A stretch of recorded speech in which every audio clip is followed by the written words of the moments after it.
Hello and welcome to post-match reaction to the Blues versus the Force here on New Zealand Sports Radio. Hi, I'm Paul. I'll be your host this evening, and we will talk about that Blues versus Force game. We'll also have a quick chat about the Rebels versus the Crusaders as well. And when I say we, it is we, because I have Boa joining me. How are you doing, sir? Very well, thank you. Greetings wherever you may be on planet Earth, and all roads lead to Eden Park. This time, next Saturday, we will find out if the Blues really have what it takes to be the Super Rugby Tasman champions for 2021. We will, but hey, there you are saying wherever you might be in the world. Hey, what about the universe? Hey, aliens, you're allowed to listen in too. We don't discriminate here on New Zealand Sports Radio. We're an all-inclusive station. Sure, ET, that includes you as well, right? So wherever you may be in this universe. Thank you, Paul. I stand corrected.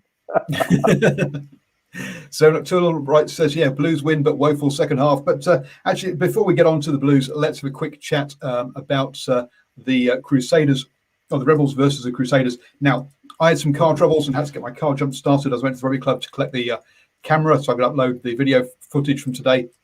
So I missed the first 18 or so minutes.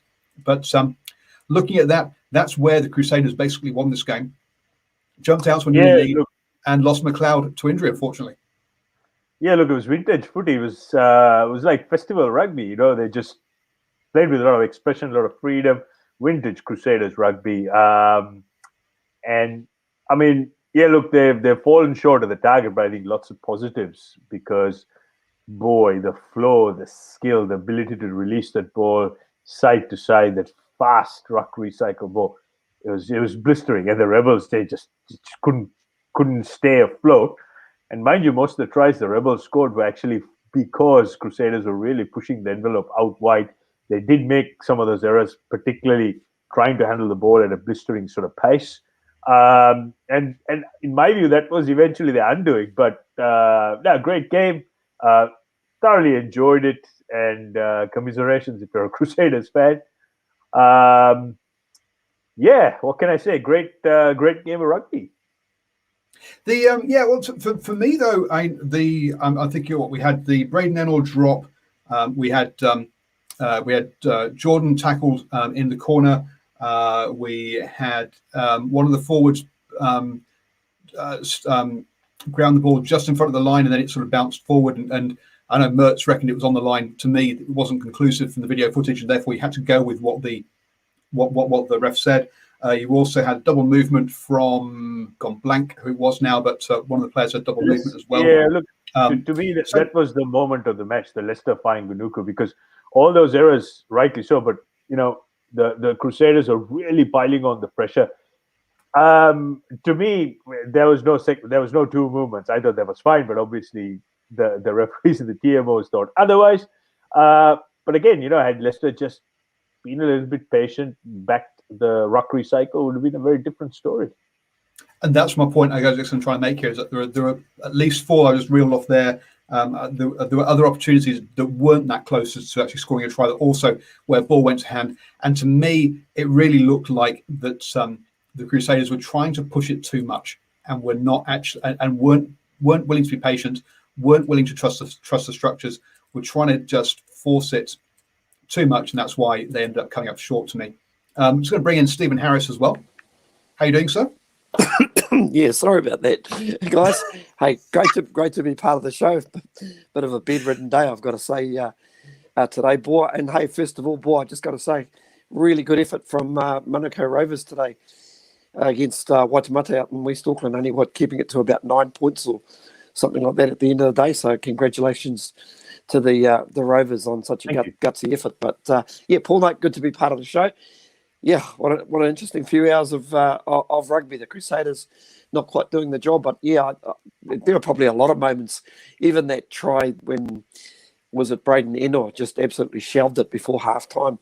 You could look at a couple of little incidents, but I just kind of wonder if the Crusaders, and it was mentioned during the break when they had Michael Checker on, who's actually turning out to be a really, obviously when you listen to him, he's obviously a smart man, but he did mention maybe that the route that the Crusaders Crusaders should have taken was just being a little bit more tight initially and breaking down the Melbourne Rebels in the forwards, because they obviously had them both at scrum, at both set piece disciplines. So probably food for thought for them at the end of the day.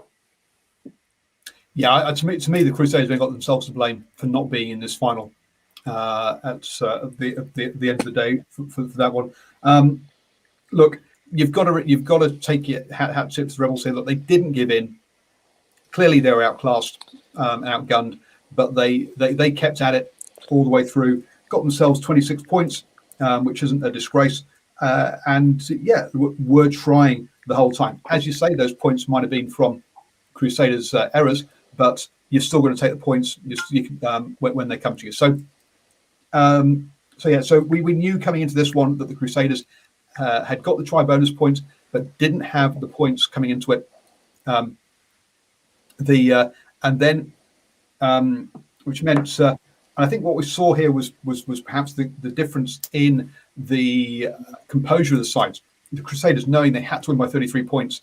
Obviously, if you win by 33 points, you're getting the try bonus point. Whereas the Blues, knowing they just had to win, nothing else mattered, and that allowed them to be much more composed coming into this game, I felt. But we do have to answer the big questions here. Stephen, was it a big Friday night that made you sick, or have you just a little cold? No. I think a busy working week and a busy weekend last weekend just starting to catch up with me. So there we go. Yeah, a little bit of bed rest will go a long way. Yeah, and I'll agree here with Nocturnal Rice. He says I can't square the checker, the smarts comments man, and the stubborn as a mule coach. Yeah, it is. This wasn't what I was when they hired him. This really was not what I was expecting to see from him. But he has been an absolute revelation as a pundit, and one of the best around. You've got to say at the moment. So that was the Crusaders. I'm not going to go into any much details here. A couple of yellow cards, but nothing there that I think was. Well, a few people were around Jordan's yellow card about whether it was a deliberate knock on or not. Look, if you deliberately go for the ball and you don't get it, where there's some kind of overlap, there's a good chance you're going to get a yellow card.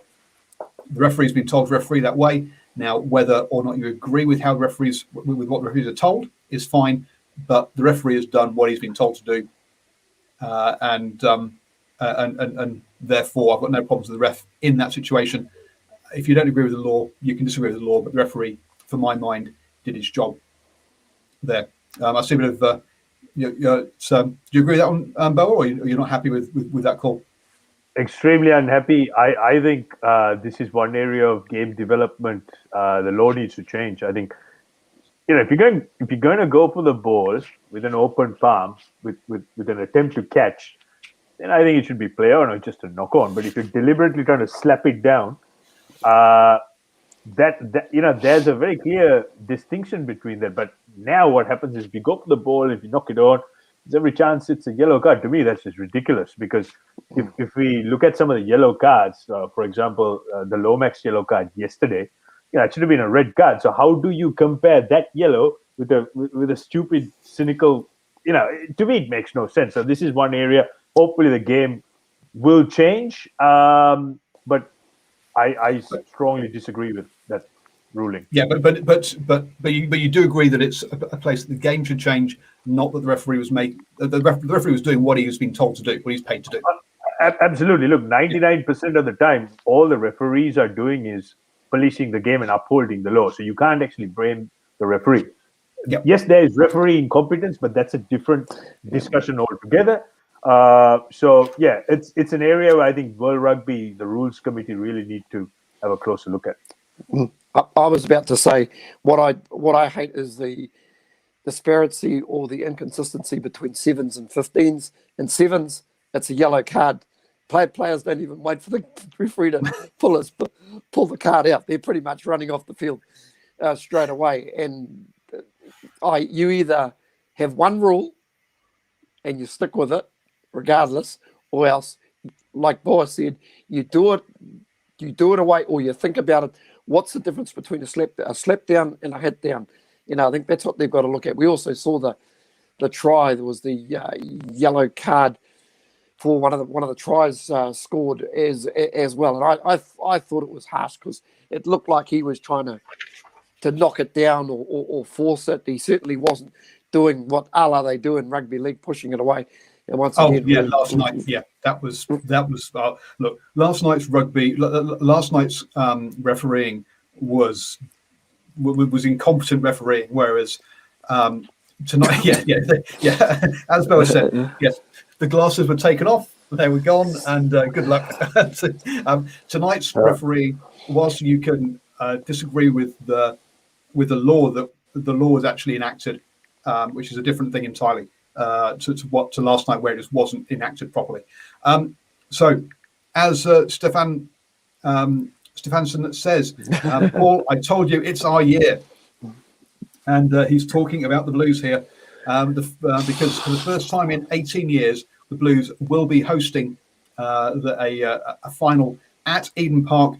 Now, before we actually get into the game, boys, the Blues average around about 17,000 from what I can see before they stopped publishing attendances, which means I guess it's gone down. But for the first 4 games this year, they averaged just over 17,000. First 3 games, just over 17,000 at Eden Park. Next weekend we have our first final in 18 years. Boa, reputation on the line here.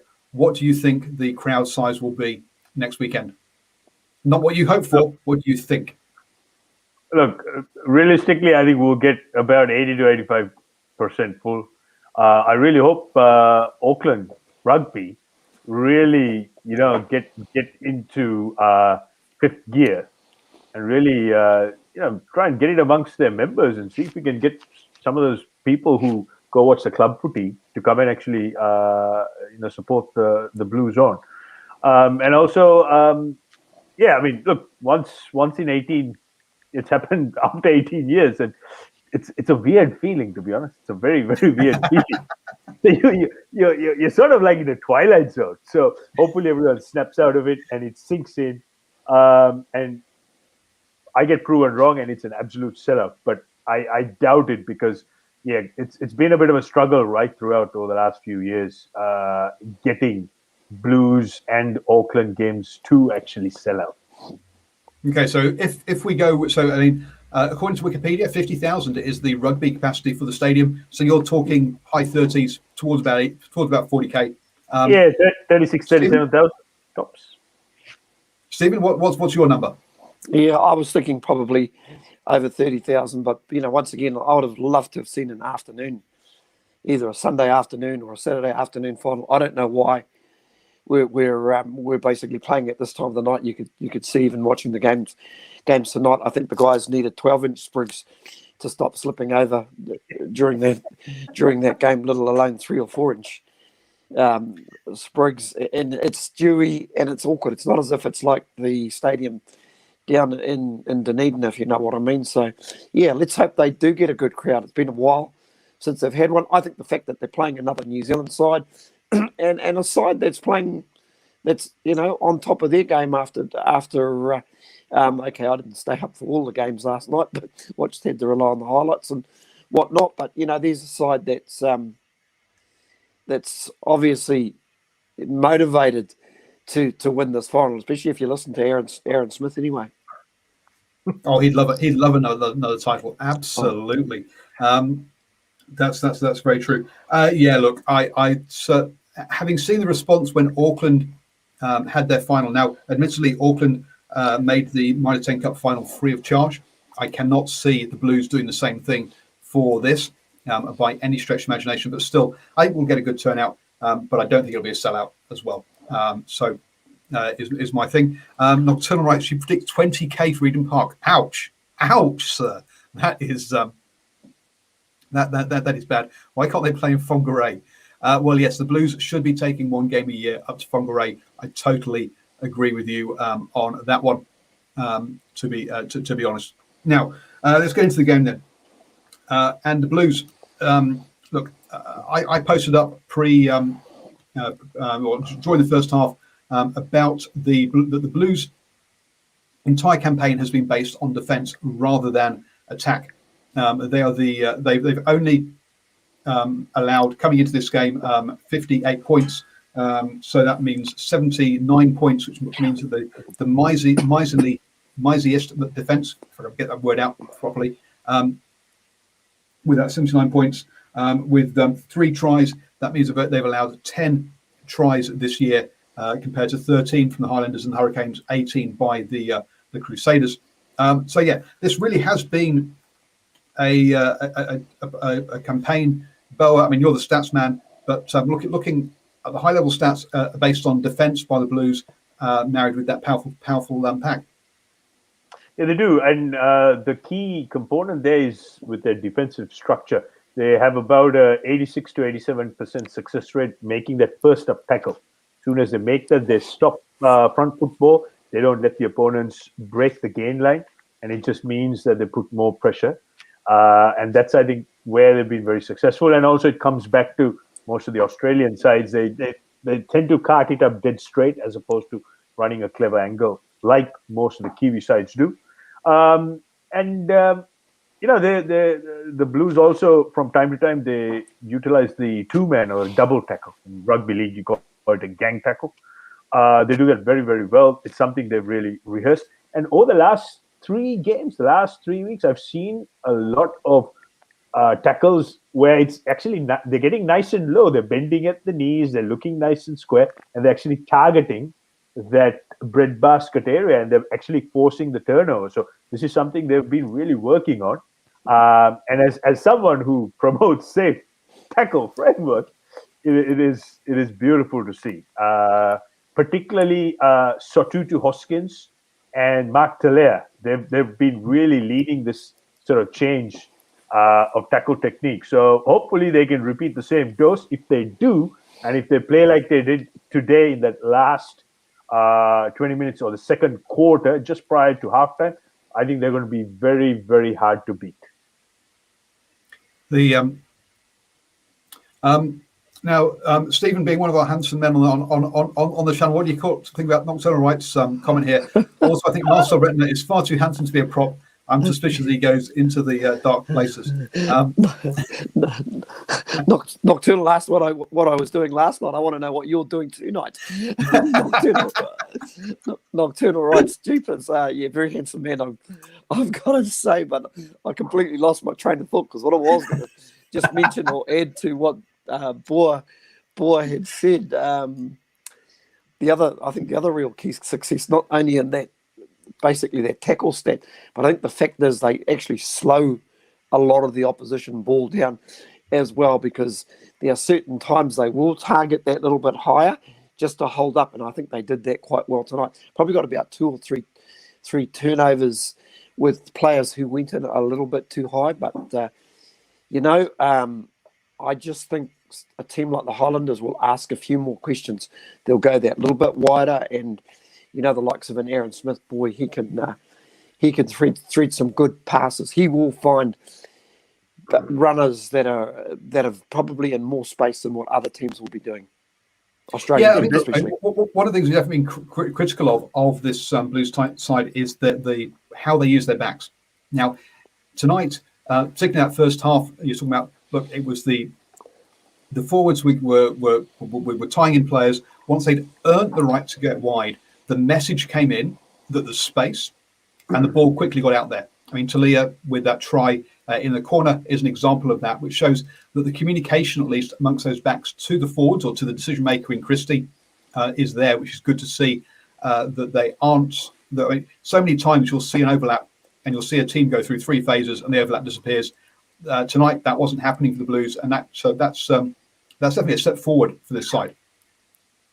Yeah, one key aspect of the play, and I'm just going to get a little bit technical here, is what they call a dish pass. So when the first receiver gets the ball, rather than going for the shortest option on his right or left-hand side, they tend to use a deeper dish pass with a second wave of attackers running from depth. Now, whenever the Blues do this, you can guarantee someone like Mark Talea is going to be on the edge, and they score a try. So if you actually roll back all the tries they've scored when they've gone out wide, they've used this tactic. So I think this is something they need to do more of. And if I was the Highlanders defense coach, I'd really want to try and rush and try and stop the space for that first receiver to use that dish pass. But whenever they've gone for that short ball, they haven't been very successful. In fact, they did that, I think, about 4 occasions today, and they lost the ball on 2 occasions. So whenever they reverted back into that dish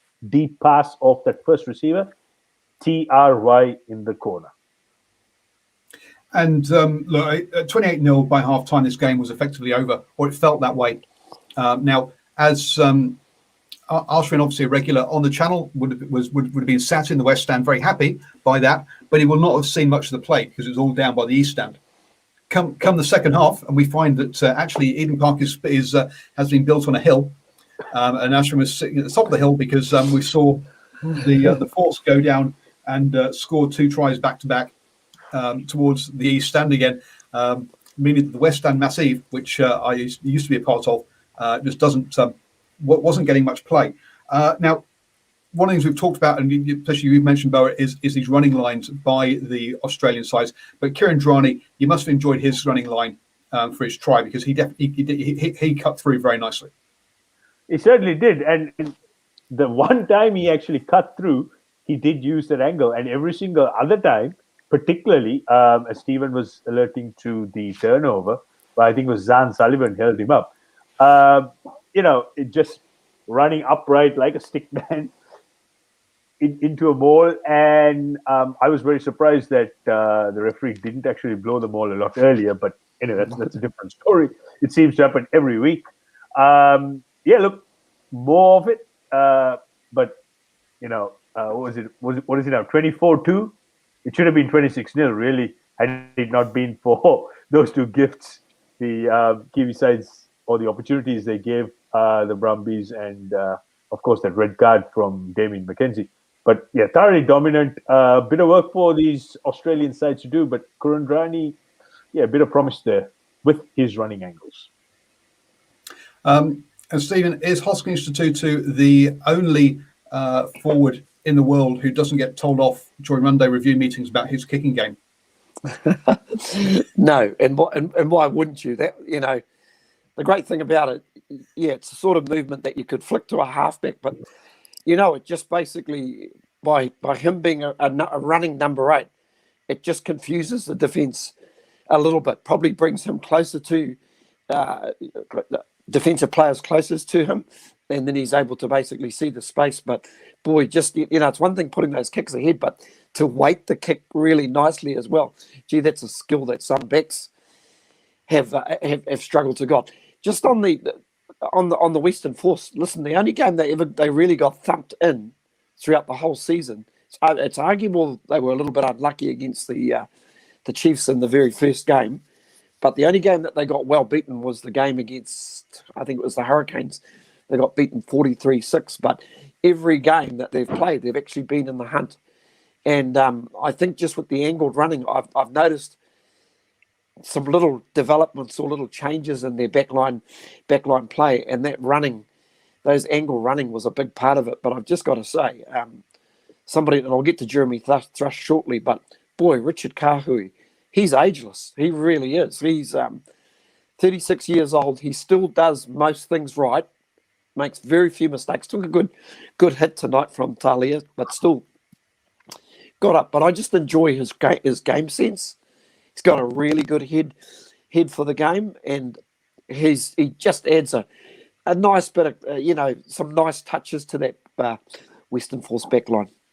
And what they've managed to do, which the other sides haven't, is basically you've got those experienced heads like Kahui, Kieran Durrani, Godwin, Kearney in the backline who can show the younger guys about running those lines.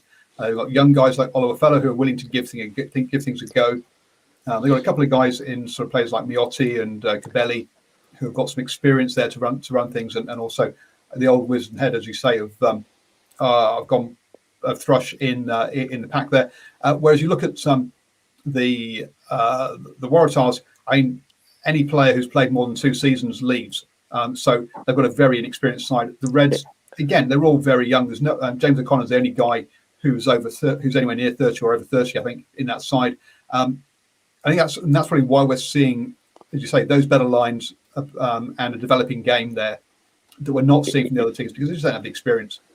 You know, whilst to be fair to say that the Reds and the Brumbies are the best of the two Australian sides, I reckon it'd be fair to say the Western Force are the gutsiest out of all the sides when you consider the roster that they've got. And getting on Jeremy Thrush, God, he was amazing tonight. You know, he won most of his own line out ball, and he's just such a competitor. And boy, if they can get another 1 or 2 seasons out of those guys and develop some younger guys, because they've got some younger guys coming through, your Kane Kotekas and people of that particular ilk, boy, they could be real big improvers moving forward. The only issue, of course, I see, this is the flip side of the coin, is with the Force. And all these players we've mentioned, and they've really put their hand up, are actually some of the older, aging overseas pros. So they really haven't got what I would call a nucleus who can, from local homegrown players. And I know a few colleagues of mine who actually coach at Club Premier grade in Western Australia. And this is something which I think Western Australia, the local rugby clubs have taken up with the Force, and this is something they're grappling to come to terms with. Because on the one hand, they're saying, yeah, we want to promote local talent, but then on the other hand, we have overseas pros, because obviously they need the result, they need the experience, which I get. So this is where the whole combustion is. Speaking of which, think about it. Imagine combining the good looks of Kurt Eklund and Jeremy Thrush. We put 2 and 2, both these guys together. Guys, can you imagine what sort of hybrid morph rugby player we're going to see, particularly on the front dial? You're quite right there, but to be fair to the Force, they didn't last year. They didn't know they were going to be in this tournament. Or they didn't expect to be in Super Rugby. They expect to be in Global Rapid Rugby, running their own thing at a lower level. You think that Bay of Plenty were going to put a tide in there. So basically, they're expected to be playing at a NPC level. To suddenly it's been told, oh, by the way, we need you for a tournament now, and we'll think about it and then give you another tournament later. Now that they know they're in there, they've actually got an opportunity for them to actually go and build those pathways and have some local players going forward. So I understand where you're coming from, and we'll see if they can do something a bit like the Reds have done by bringing some local players through in the future. So we did have one controversial decision in this second half, though, where we had a try in the corner for Mark Talia, who slid in very nicely. It was pulled back and disallowed for a direct contact to the head by number 16 of the Blues. Now, Bo's already shaking his head in this one. Look, he goes in to clear out Godwin. There's another player there that he makes contact with, and it is direct contact with his arm to the person's head. But there isn't particular force because the force is being through a different player that he's taking out, and so he gets a yellow card for it. Look, to my mind, yeah, it was a bit of a harsh one, but the ball was already out. It was totally unnecessary, and it was one of those. And he was doing something that could lead to a problem when he didn't need to. A bit like Patrick Tuipulotu in the lead up to the Kirandrani try. Again, a maul has collapsed. It's not coming out. The whistle's about to get blown. What does he do? He throws his shoulder in on the back of somebody, doesn't try to wrap, and could very easily have been carded for it, for not wrapping, for shoulder charging into a maul. The Blues still do have those sort of brain fart moments in them. Look, guys, this is an area of the game which I think which really needs to be looked at and changed. It's something which now I've put this forward to game development at local and at national as well as world rugby level. It's what I call the range of intent. Yes, it is clumsy, but then if we were going to penalize and yellow card every single lower range intent or what I would call the clumsy stuff, we'll have to start dishing cards left, right, and center. The reality there is the force player, he stuck his head out. He could have easily actually gotten out of there without having to make a nuisance of himself. And in my view, if someone's going to stick their head out and try and actually barge into a position they don't need, they deserve to get cleaned out. It was very unfortunate that a stray limb, and it wasn't direct shoulder contact to the head. So, worst case scenario, penalty. I think the most pragmatic thing is just a basic telling off, saying, look, don't do that again. I'm going to have to escalate it. But, a yellow card for that sort of thing. Look, this is the sort of nonsense which needs to be practicalized, for a better choice of words. Because if you're going to start looking at every single thing, and again, the TMO's interjection was almost when Othare Black was looking at the post and just about to start the kick. So I don't agree with it. Yes, that is the current law, but this is something which needs to really be looked at more from a game development point of view. I'll be honest. When I saw it live, I thought that it was going to be looked at because the way he took out Godwin. Live, that it looked like there was going to be something foul in there. Now, we didn't have a close-up camera at the time, so we couldn't really see what was going on. But when suddenly a player flies out of a ruck like that, you quite often go, yeah, there's something dodgy going on there. So I must say, I wasn't surprised when it was called back. I was expecting it to be called back to have a look at. I was surprised by what was looked at because I didn't see that at the time. But not so much as him. I was stuck in the middle of the ruck. He was just getting to stand up. Yeah, there's an argument there. You don't stand up. You roll out rather than standing up. So look, Paul, and the other thing I have to say is, I'm sorry to interject, but I counted there were 6 other instances, both from the Blues and the Force, where it looked far more worse, particularly to do with what we call seatbelt tackles, where the arm swings around onto the neck and shoulder area. All those should have been looked at, but it didn't. It was right in front of the referee's eye. So again, we can't have 1 foot and 1 foot, 1 foot here, 1 foot there. It has to be practicalized, and anything which is clumsy with a very low degree of intent, I think we just need to let it go. The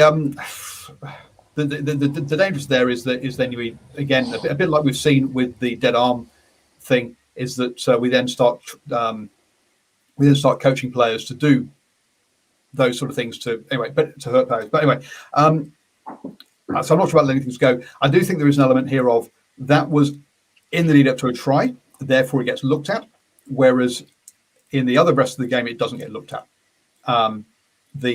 So I think there's definitely an element of, if you do something that's dodgy or that's contravening in one phase or 2 phases before a try, you're going to get caught. If you do it in the middle of the game, you're not going to, because it's not scrutinised as quickly. Well, the team doesn't have as much time because that you have after a try, and also the impact to the scoreline is less, and hence it's not looked at to the same degree. Well, I agree. Let's agree to disagree, because that's not what the rule book and World Rugby says. If there is an act of, if there's an act of foul play, it doesn't matter where it is, it has to be looked at. And if that's the case, then everything needs to be looked at. And I agree with you. It shouldn't be that way. I'm saying in practice, that's what's happening. Yeah, and to me, that is disproportionately ruining the game as far as the flow and the end result. And from a spectator point of view, it's just killing that whole momentum. My take on this is, if there is minimal harm, if it's of a low threshold, worst case scenario, it's going to be a penalty. Best case scenario, saying, look, guys, let's just cut it out. It's clumsy. It had no bearing on the outcome, which was a try here.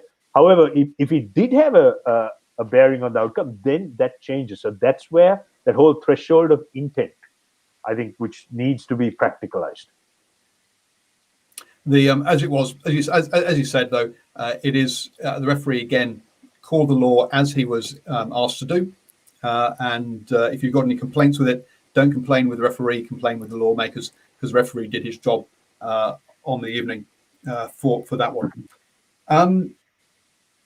Any other final points about the game before we head over to the final game of the regular season? If somebody had told me before the season that the Force would lose to the Chiefs by 1 point, the Crusaders by 9 points, and the Blues by 10 points, I would have thought you were on drugs. So the good thing about it we're seeing some improvement from these Australian sides, and that's what we need. We need good competition. If we're still getting the same results this time next year, then it's a bit of a problem. So hopefully there's enough maybe senior Australian guys that are playing over in Europe or Japan or wherever who want to come back and jump into this competition and help improve the level of the game. But I am seeing in some of the sides, and watched a couple of replays here and there. They're developing some good young players. So it'll be interesting with Dave Rennie announcing that Australian team tomorrow, I believe.